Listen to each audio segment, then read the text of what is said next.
Abram and Sarai.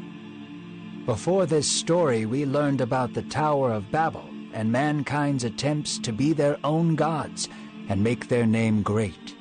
Now we learn about Abram, God's chosen hero, to be the father of nations. The following is inspired by the book of Genesis. Out of the line of Shem came Abram, a man well advanced in years. When Abram was 75 years old, the Lord spoke to him, saying, "Go away from your country and your people to an unknown land. I have a place for you. I will bless those who bless you, and curse those who dishonor you. And through you all the nations shall be blessed." This was Abram's call to adventure, and he had no idea what the Lord would truly do through him. Yet he obeyed and left his father's land with his wife Sarai and his nephew Lot.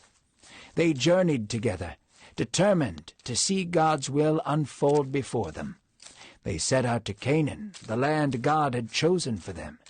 There, God spoke to Abram, saying, "This is the land I have promised to you and your descendants." Even now, as the Lord's will was being shown to Abram, he could not fathom what great things God would do. Abram pitched their tent in between Bethel and a place called Ai, and built an altar there and dedicated it to the Lord.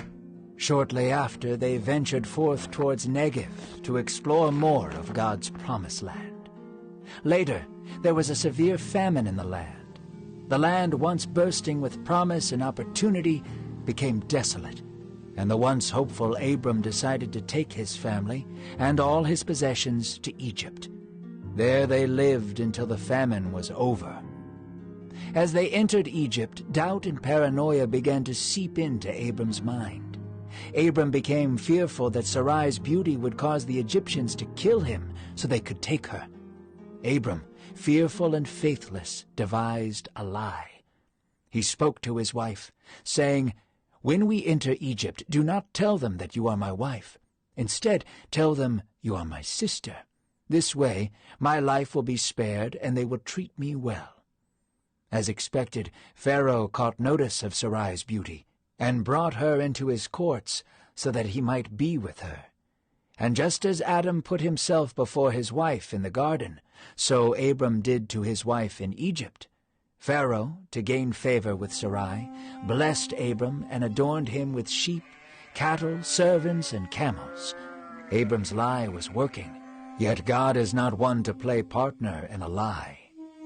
The Lord afflicted Pharaoh and his house with great plagues and revealed that Sarai was Abram's wife.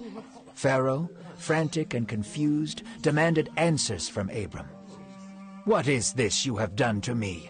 Why did you not tell me that she was your wife?" he shouted.